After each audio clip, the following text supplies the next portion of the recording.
Race fans, start your engines for a non-stop thrill ride. Wow! It's the most high-octane countdown show ever, bringing you the 10 greatest moments ever to come out of Charlotte Motor Speedway.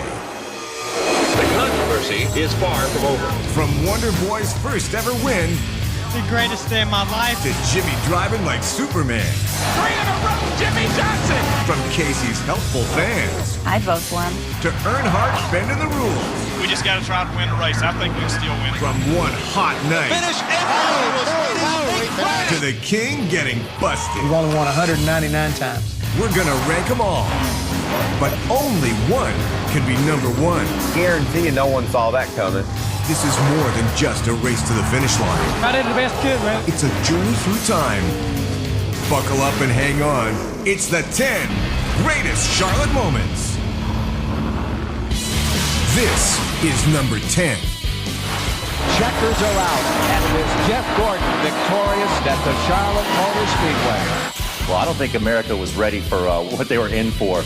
Watching Jeff Gordon, his rookie season, even though he had torn a lot of equipment up, I think it was inevitable that he was going to win a bunch of races. You could just see it. Here's this little guy with a cheesy little mustache and a real bad mullet, but a great driver. Jeff Gordon absolutely was on his game that night. Kid was fast. One to go.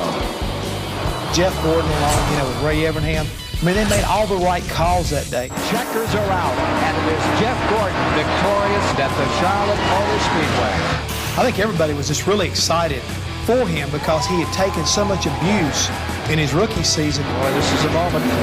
I think everybody knew that he was going to win, just didn't know when. I'm speechless, man. I mean, this is the greatest day of my life. You don't see drivers cry in victory lane. I thought it was great. It's just, I mean, unbelievable.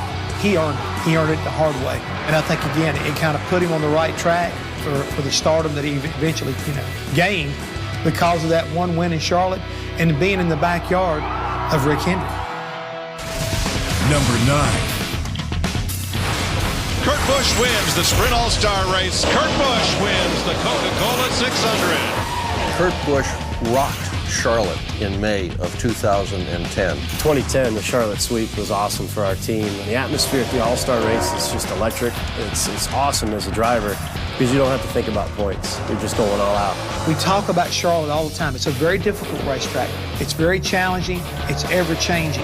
And a guy like Kurt, this is where he excels. Everything was clicking. The track started cooling down in that All-Star race, and man, he hauled the mail. $1 million. Kurt Busch wins the Sprint All-Star Race. Sometimes when you get a car right, you can keep it right for a couple weeks, and their team did that. You just don't come into Charlotte in May and win the All-Star race and turn around and win the Coca-Cola 600. But they were on a roll at that point in time. For him to go out and win the All-Star race, which is one of the most difficult races, in my opinion, to actually win, and then back it up with a win in the longest race of the year, the Coca-Cola 600. Yeah, absolutely. I think that's very special. It was an awesome feeling. There's not many guys that have done that. I think it's less than 10. It's probably one of the moments that ranks up there with my first win or my first championship. Number 8. Casey, we're pleased to tell you that the fans have voted you into the All-Star race. That's awesome. Well, Casey Kane got voted into the All-Star race by the fan vote. I was going to head home, probably drink a couple Budweisers and watch the All-Star race, but thanks to the fans, I get to race. I think Casey Kane may have had a little bit of help from the female population on this one. He's pretty cute. When he flashes that smile, I'd vote for him. The vast majority were probably girls, and at the time we were worried that Casey Kane was going to be the Anna Kournikova of NASCAR, was going to just be really pretty but never win anything. One would think there's no way. If you can't qualify in on your own, how are you going to go and win the race? Yeah, I remember thinking, all right, he got the pretty vote. Let's see what he can do behind the wheel. But I tell you what, that 9-car Casey Kane. As you're sitting there watching it, all of a sudden you're realizing, wow, this is the fan vote guy. Wouldn't it be something if the fan vote car went to victory lane? This is the guy that didn't get in and all of the other ways that drivers normally get in. 5 to go, 5. He made it pay off. He went out and won the big show that day, collected the $1 million, and showed that maybe he was very worthy of being voted into the All-Star race. Good job, Case. Good work, bud. Good thing Casey Kane's popular, or he wouldn't be an All-Star winner. It's awesome that the fans have that much of an impact in our sport to vote a guy in and then he makes $1 million. So if he had 1 million fans vote him in, he should give each one of them $1. That's like the best story anybody could ever write. That's Hollywood material right there. Yeah, it's cool when the fans can vote and participate in who won the race. Maybe he took that love from all of his female followers right across the checkers. That's awesome, man. I can't believe we just won this thing. That's a good thing I like about having Danica Patrick around, because now we have somebody that's actually prettier than Kasey Kahne in NASCAR. Number 7. He'll do it! 26-year-old Jamie McMurray pulls off the victory in just his second NASCAR Winston Cup start. Unbelievable. Wow, what Jamie did in 2002, I guarantee you no one saw that coming. Jamie McMurray was filling in for the injured Sterling Marlin. And somebody said, who's winning? And I said, McMurray. People are going, McMurray, Media Guide, M's. 26-year-old from Joplin, Missouri, second ever Winston Cup start. Jamie McMurray, he's in for Sterling Marlin. They said, oh, who the hell is Jamie McMurray? Jamie who at the time? Nobody knew anything about him. He had a nondescript career in the Nationwide Series. The man he could go once he got behind the wheel. Jamie runs well throughout the night, but it's getting down into the last few laps of the race. Jamie McMurray has to make a mistake. He's going to make a mistake. Bobby Labonte is on his bumper. Dogging him for the last 30 laps of this race. Bobby Labonte owns this racetrack. There's no way that Jamie McMurray is going to hold him off. As the last few laps of the race, all of a sudden Jamie started to stretch it out a little bit. Last couple of laps, McMurray has blistered this racetrack. And Jamie McMurray never blinked. He never slipped. He didn't make a mistake. It was one of those moments where you don't think anybody could possibly win that early in their career, but Jamie did it. The upset special of the year. Any sport, bar none. His second start as a relief driver. Coming up next, the King supersizes his engine. Oh, God, this is what we need. Wow, the King was cheating. And Jimmie goes for 3 in a row. No one had ever won 3 Coca-Cola 600s in a row. He started to own that place. When the 10 greatest Charlotte moments returns.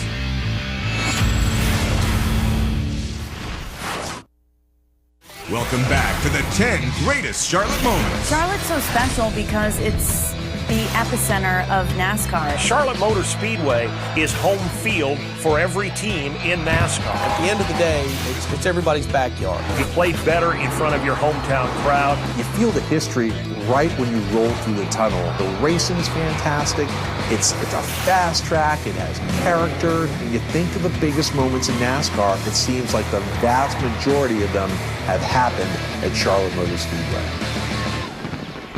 This is number 6. A post-race inspection found Petty's engine to be 27 cubic inches too big and the wrong tires on the car.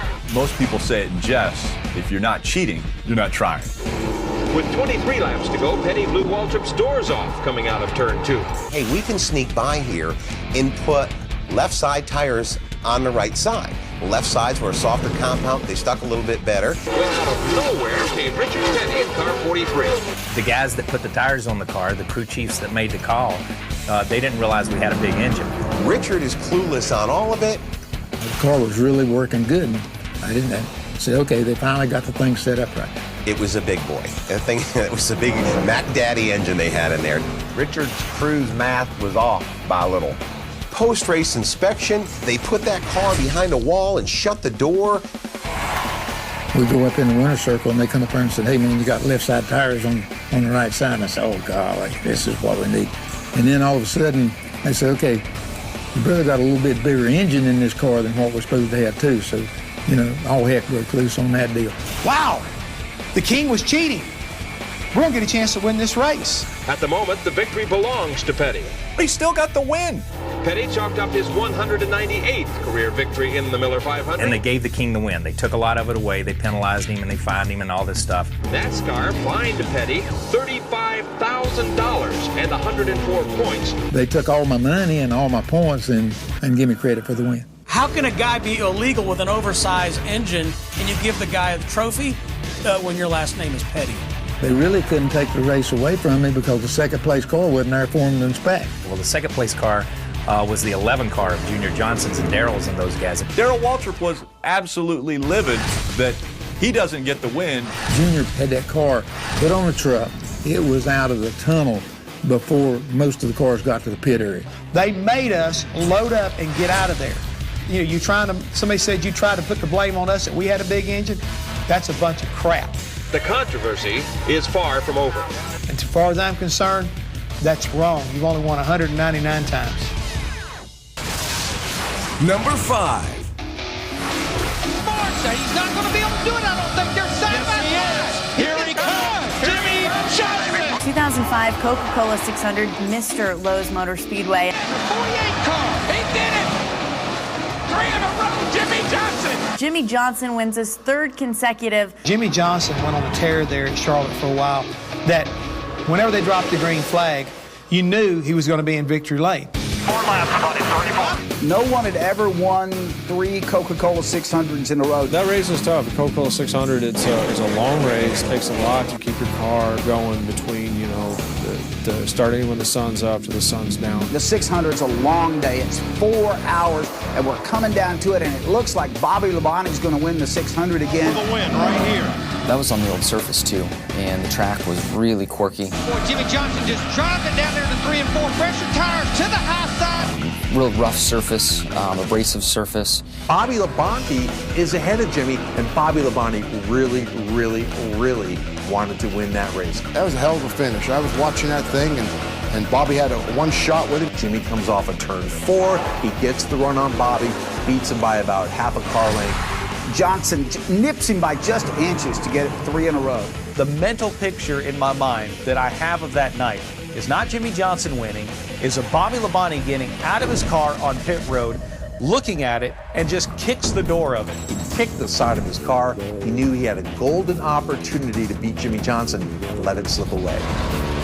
Those 3 in a row there, especially over a 600-mile race, said a lot about team, driver, equipment. It's a grueling race. He beat Bobby by that much, but I still think that he started to own that place, and he had the handle on the racetrack. Man, he was starting to establish a name for himself. Number 4. And there's the checkered flag, Bobby Allison. Just about any track you pick on the NASCAR circuit, you'll find somebody who excelled there. How about winning 6 times? Bobby Allison accomplished that feat in 1984. Well, I really, really liked Charlotte. You know, Charlotte was, to my way of thinking, the perfect racetrack. Bobby Allison rolls into the prettiest victory lane in motorsports. Understand how difficult it is to win at Charlotte. It was inconsistent all the way around. You had to drive the car all the way around the track. The front straightaway had the 2 little dog legs.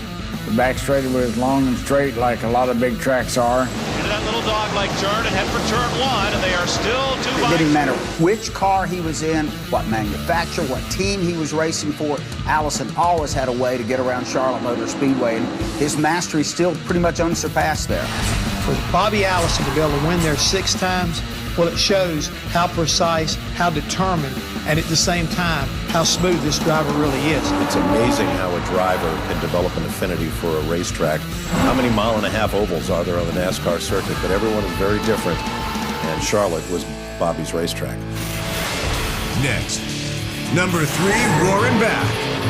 When Earnhardt got that penalty, everybody wrote him off. Nobody thought he could recover from that. And one red-hot night. It'll be the finish everyone was waiting for. They crash past the finish line. When the 10 greatest Charlotte moments returns.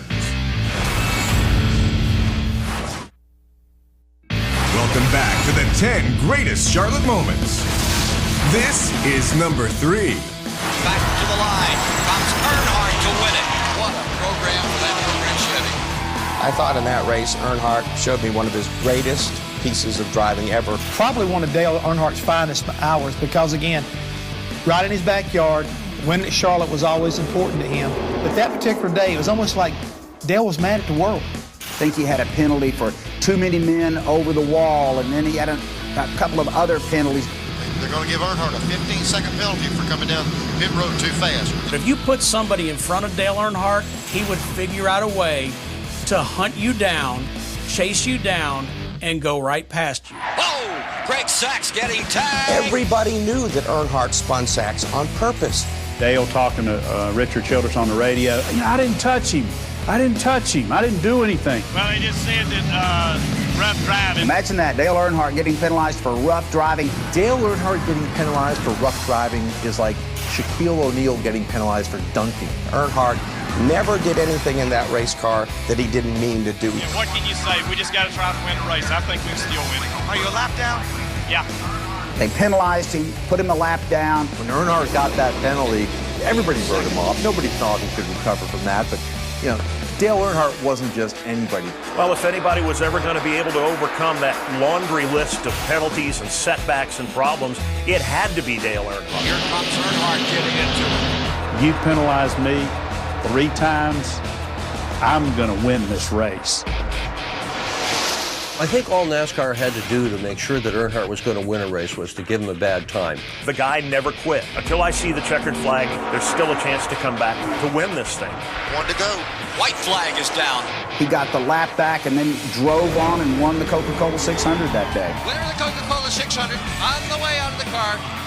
Another example of Dale Earnhardt working his magic. Now, when you got penalized, did you get angry? Did it make you drive faster? Well, it didn't make you happy, but, you know, I did all I could do just to get my lap back, and we got that back, caught a caution. Get back in front's hard to believe. The fact that he could pull it out after that penalty, that was just Dale. That was just the man. Number 2. 1 lap to go. He's going to get a shot at him. Kyle Petty is there. It was the first night race. He is just a car length back of Earnhardt. I remember the promotional campaign for that race was One Hot Night, and it certainly turned out to be one hot night. Here comes Davey Allison to the bottom. It'll be the finish everybody was waiting for. The events that led to that finish actually started on the backstretch. Kyle just hauls it off the corner. Earnhardt leading. Kyle Petty running second. Dale Earnhardt leading off turn 2. Kyle Petty drops all the way down basically in the infield trying to pass him. Kyle hangs off Earnhardt's left-hand side. Earnhardt runs him down almost into the infield. Dust was flying. Next thing you know, Earnhardt drives way too deep into turn 3, slides up, the car breaks loose, Earnhardt spins out. A lot of people think that Kyle Petty hit Dale Earnhardt. Never touched him. Took the air off his spoiler. Around goes Earnhardt. And then that sets up Kyle Petty and Davey Allison. Here they come off turn 4. Looked off turn 4, and sure enough, no Earnhardt. It'll be the finish everybody was waiting for. Davey Allison comes from like 12 car lengths back. Side by side to the start-finish line, they make contact. Next thing you know, Davey, the first one to the line, wins the race. It's almost like they both forgot when we cross the finish line, we got to make another little turn here. Gets clipped by Kyle, spins into the wall. Next thing you know, the car's laying down in turn 1. Place goes crazy. Davey Allison goes to the hospital, doesn't even go to victory lane. Davey's going to the hospital, the car's going to victory lane, and Larry McReynolds had to do the interview that day. He must have been in that ambulance a dozen times, said, what happened? It's like, well, Davey, you wrecked, but you won the race. And he'd grin, he'd go, you're kidding me. And then 2 seconds later, well, what actually happened? The phone was ringing, but nobody was answered. I don't think anybody could see the finish of that one coming. That was a pretty wild night in Charlotte that night. Coming up next. Dale Earnhardt's leading, coming off turn 4, and here comes Bill Elliott. Huge head of steam. And Earnhardt loses it, goes on the grass. You know, that's when the Intimidator persona really came out. The greatest Charlotte moment of them all. When the 10... Welcome back. We brought you 9 great Charlotte moments so far. Speechless, man. I mean, this is the greatest day of my life. 2010, the Charlotte Sweep. It was an awesome feeling. There's not many guys that have done that. Well, Casey Kane got voted into the All-Star race by the fan vote. McMurray pulls off the victory in just his second NASCAR Winston Cup start. Wow. The King was cheating. You know, all heck broke loose on that deal. And the 48 car, he did it! 3 in a row, Jimmie Johnson! For Bobby Allison to be able to win there 6 times, well, it shows how precise, how smooth this driver really is. When Earnhardt got that penalty, everybody wrote him off. Nobody thought he could recover from that. One hot night. It'll be the finish everybody was waiting for. But now it's time for the greatest Charlotte moment of them all. This is number 1. And Earnhardt loses it. The greatest Charlotte moment of all had to be the pass in the grass. I think the pass in the grass made Dale Earnhardt. Dale Earnhardt's leading coming off turn 4, and here comes Bill Elliott. Huge head of steam. You could see them come out of the tri-oval and coming towards the start-finish line. You've got Dale Earnhardt, who's hugging that line to the inside. Earnhardt has the lead on Bill Elliott coming out of 4. Next thing you know, the right front of Elliott's car meets the left rear of Earnhardt's car, and Earnhardt gets turned into the grass. They touch, Earnhardt slides off in the infield grass, and it's dramatic. You think he's going to spin out. Went into the grass, but never lifted.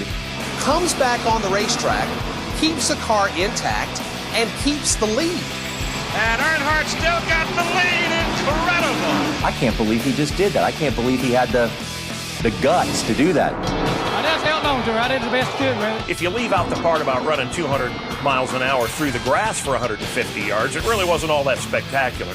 I don't know if Dale was trying to pass as much as he was trying to just knock the crap out of him. It was clear this was a guy who wouldn't take anything from anybody. Bill spun that 95 car out and caused a big mess, and then he come up there and tried to spin me out twice. I didn't take it. That's when the intimidator persona really came out. It is one of those pieces of video that we will see over and over. I don't think the All-Star race is what made that move. I think it was Dale Earnhardt's will and desire to win. That is the legend of Dale Earnhardt Sr. Not only was it one of the greatest moments of all time for Charlotte Motor Speedway, it was one of the greatest moments for Dale Earnhardt. I think the pass in the grass moment added to Dale Earnhardt's legend almost as much as anything else he ever did. 3 in a row, Jimmie Johnson. McMurray pulls off the victory in just his second NASCAR Winston Cup start. It'll be the finish everybody was waiting for. They crashed. The controversy is far from over. And Earnhardt still got the lead. Incredible.